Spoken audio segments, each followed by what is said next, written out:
ચડાઈ ચાલુ જ છે લગભગ 11-12 વાગ્યાથી અને હાલ બચ્યું છે હવે 25 કિલોમીટરનો ટ્રેક હતો આશ્રમ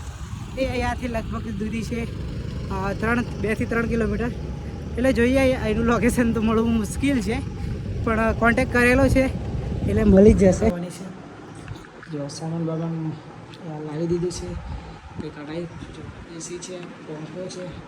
બાકી મિત્રો બધી સુવિધા અહીંયા મળી જવાની જય શ્રી રામ હર હર મહાદેવ તો મિત્રો ગુજરાતથી નેપાળ યાત્રાના આજે થઈ ગયા આપણા 32 દિવસ અને હાલ મારે નેપાળમાં આવે 5 દિવસ થઈ ગયા આજે કમ્પ્લીટ તો કાલની નાઇટમાં અહીંયા રોકાયો તો જો આશ્રમ છે તો આ જ આશ્રમમાં હું રોકાયો હતો તો અહીંયા છે ને ગૌશાળા પણ છે અને આશ્રમ પણ છે બહુ મસ્ત તો જો એ બહુ મસ્ત વ્યવસ્થા હતી તો મિત્રો કાલની નાઇટ આપણે અહીંયા આશ્રમ પર રોકાયા હતા અને હાલ વાગી ગયા છે 8:30 તો સવારમાં મસ્ત રેડી થઈ ગયા છે આગળની સાઈડ જવા માટે પાણીની બોટલ અત્યારે ભરી દીધી છે અને ત્યાં સામે મૂકી તે મારી સાયકલ ત્યાં ગાડી પાર્કિંગ છે તો જો બહુ મસ્ત વ્યવસ્થા છે અને બહુ મસ્ત સુવિધા આપી રાતે સુવાની પણ બહુ જ એટલે બહુ મજા આવી મતલબ નેપાળમાં આવ્યા પછી પહેલો દિવસ બહુ સારો ગયો બાકી જો સવારમાં હવે નીકળીએ આગળની જવા માટે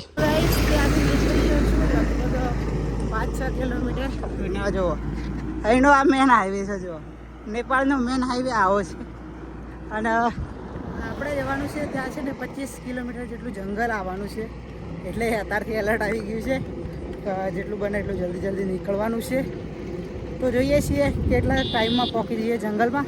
બાકી ભાલુવા જાય છે 20 કિલોમીટર 20 કિલોમીટર પછી સીધું 25 કિલોમીટરનું જંગલ આવશે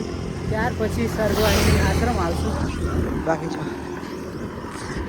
આ જો નેપાળનો હાઈવે નેશનલ હાઈવે છે આ નેપાળનો તો કંઈ નહીં ચાલો ચાલે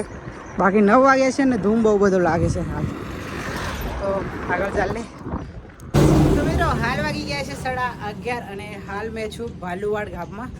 તો અહીંયાથી હું જઈ રહ્યો છું હવે કાઠમાંડુ સાઈડ તો કાઠમાંડુ હવે અહીંયાથી બચ્યું છે 190 કિલોમીટર 390 કિલોમીટર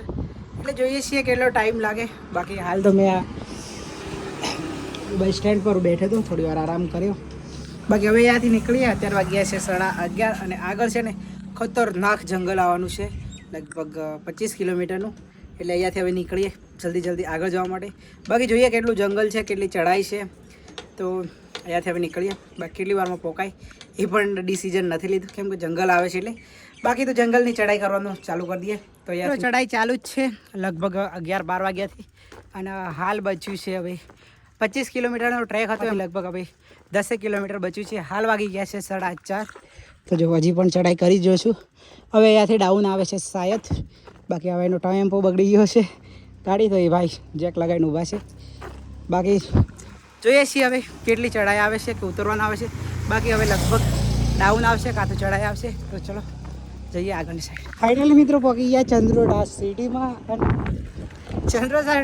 ચંદ્રોડા સિટીમાં પહોંચ્યા વાગી ગયા 5:30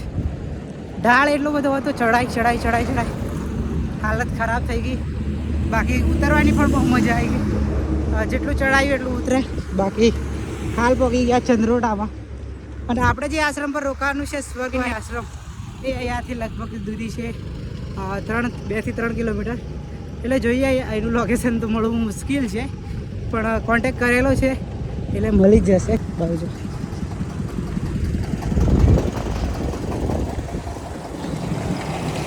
તો ગઈશ અત્યારે વાગી ગયા છે 8 અને આજની નાઇટ આપણે અહીંયા થવાની છે જો કંઈક આ ટાઈમ રૂમ મળી ગયો છે આપણને મસ્ત અને સ્વર્ગદ્વારી આશ્રમ છે ત્યાં આગળ સ્વર્ગદ્વારી આશ્રમ છે ને ત્યાં આગળ હું પાછળ જે જગ્યાએ રોકાય તો એમની જ બીજી શાખા છે અહીંયા આગળ 50-60 કિલોમીટરના અંતરે તો આજની નાઇટ આપણે આવવાની છે જો સામાન બાબાન લાવી દીધું છે તે કઢાઈ જો એસી છે પંખો છે બાકી મિત્રો બધી સુવિધા અહીંયા મળી જવાની તો આજની નાઇટ આપણે અહીંયા થવાની છે બાકી આજે આપણે કાપ્યું 60 કિલોમીટર જેટલું એમાં 25 કિલોમીટરની ચઢાઈ હતી એટલે ચઢાઈમાં છે ને બહુ બધો ટાઈમ વેસ્ટ થયો બાકી તો આજની બધા અહીંયા કરીએ તો મળીએ કાલે એક નવા વિડીયોમાં ત્યાં સુધી બધાને bye bye tata good night અને નેપાળને લગતા બધા વિડીયો જોવા માટે આપણી યુટ્યુબ ચેનલને સબસ્ક્રાઈબ કરી દેજો અને વિડીયોને થાય એટલો શેર કરી દેજો. Thank you.